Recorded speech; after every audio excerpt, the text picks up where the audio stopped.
Title: SSS-Rank Villain, The Last Awakener. Intro.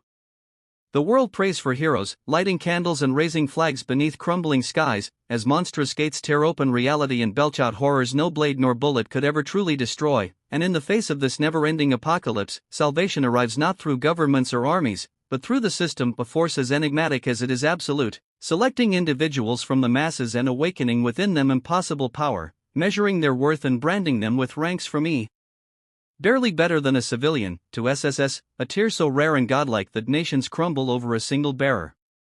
These people, these awakeners, stand on the front lines, not because they choose to, but because the system makes them necessary.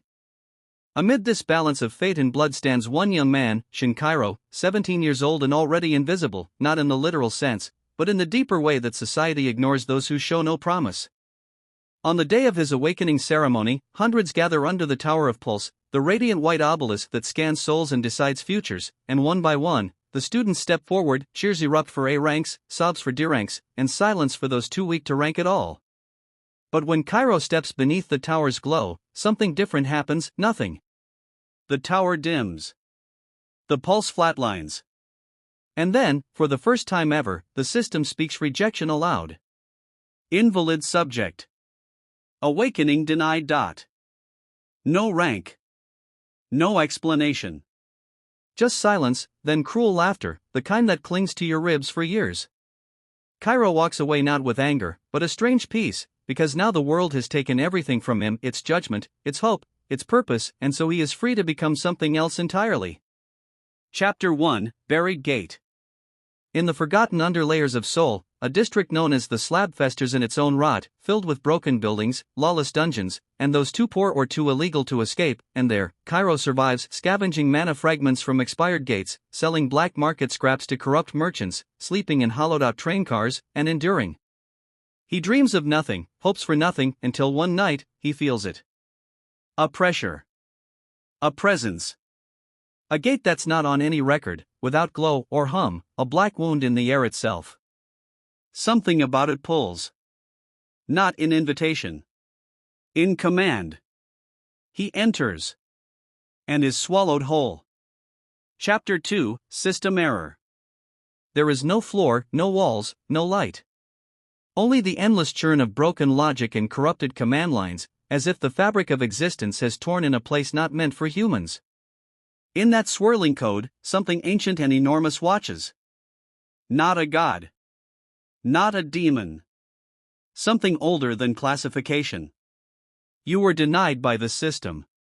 So I offer you a different one. Become what it fears. Become the corruption. The question appears, glowing blood red in a language Cairo suddenly understands. Accept the villain class? Yes. SSS-Rank class granted, Villain of the Void. Talent, absolute corruption.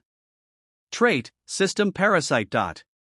And in a moment that feels like death and birth and clarity all at once, Cairo feels everything: how skills are built from variables, how status is a mask, how the system is not divine but flawed, and how he, now, is the flaw it cannot correct.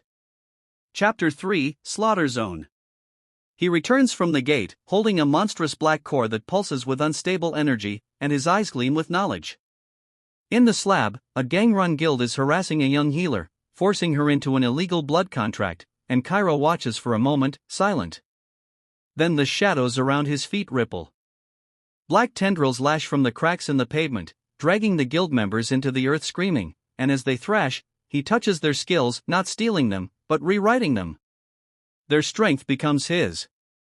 Their memories flicker and vanish. He leaves them broken, empty. He doesn't need to kill. He infects. He adapts. Chapter 4, Most Wanted.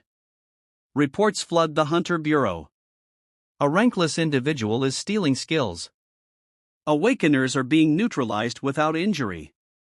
Dungeons are being cleared and corrupted. No record, no scan, no footage. Only whispers. They call him null. The Bureau issues a world threat alert. And yet, Cairo walks among them, smiling, listening, rewriting his own presence to remain invisible, erasing security footage, disabling drones with thoughts. They can't catch what they can't record. Chapter 5, Villain Training Arc. Cairo tests his abilities deeper in Corrupted Gates. He learns that absolute corruption lets him edit the code of any skill or item, permanently altering effects. With System Parasite, he can attach to other Awakeners mid-fight and leech experience from their kills. He raises a broken boss monster and renames it Nixa, the glitched dragon. He fuses multiple traits and creates something entirely new: voidcasting, the ability to fabricate skills from corrupted fragments. He doesn't level up.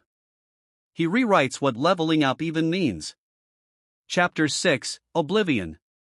The world thinks he's a rogue. A virus. But Cairo begins building a following: Awakeners who were cast aside, failed experiments, betrayed supporters, skillless nobodies. He gives them purpose, power, truth. He calls them Oblivion, and they wear no rank, no color, no symbol but a shattered halo. They are not here to challenge the world's order. They are here to replace it. Chapter 7, Showdown. Liara, an S-Rank elite, finally tracks him down. They clash in an abandoned gate. Her blade splits the sky. His code fragments the ground. The fight is inconclusive. But she sees something. Not madness. Not cruelty. Just someone with the resolve to do what no one else dares. She offers him a deal: join her, fix the corruption inside the bureau. Cairo declines. I'm not here to fix your world. I'm here to end it, and build a better one. Chapter 8, The Tower Crumbles. The Tower of Pulse begins to crack. Emergency alarms ring across every city. The system reports internal breaches. Cairo appears at the peak, hands glowing with corrupted code. System core override detected. Emergency reset request denied. The tower begins to pixelate, breaking apart like glass in slow motion. Every screen in the world flickers to black. And then his voice speaks. The world you know was built on lies. Your strength, your worth, your fate, all chosen for you. But no more. There will be no ranks. No levels. No gods. Only truth. And with that, the system collapses. Outro. They asked for a savior. They crowned false heroes. But the one who was denied everything rewrote the rules.